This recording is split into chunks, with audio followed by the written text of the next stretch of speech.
साथीहरू, तपाईँको बच्चालाई के खुवाउनुहुन्छ? मेरो चाहिँ बाबु 7 महिनाको भयो, म चाहिँ उसलाई सबै खानेकुरा दिने गरेको छु।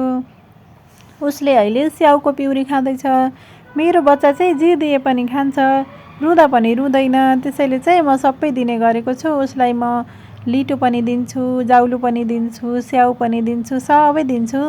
उसले चाहिँ कस्तो मिठो मानेर खान्छ क्या। उसले खाएको देख्दा नै मलाई कस्तो खुसी लाग्छ। मैले अरूको भिडियो पनि हेर्ने गरेको हुन्छु।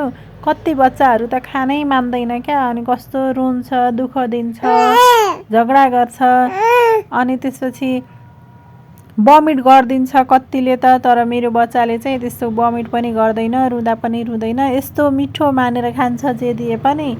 अनि उसलाई चाहिँ उसको चाहिँ सबसे फेभरेट भनेको चाहिँ स्याउ नै हो। एउटा सिङ्गै स्याउ 7 महिनाको बच्चाले पिउरी सबै सक्छ भनेपछि हजुरहरू आफै विचार गर्नुहोस् न, मेरो बच्चाको कस्तो राम्रो बानी छ कि यसको। अनि त्यसपछि तपाईँहरू के दिनुहुन्छ कमेन्ट गर्नुहोस् है त। म चाहिँ सबै दिने गरेको छु। मेरो किचनमा जे पाक्छ थोरै म उसलाई खुवाउँछु। अहिले यस्तो गर्यो भने चाहिँ पछिलाई सजिलो हुन्छ अरे, पछि गाह्रो हुँदैन अरे। Thank you.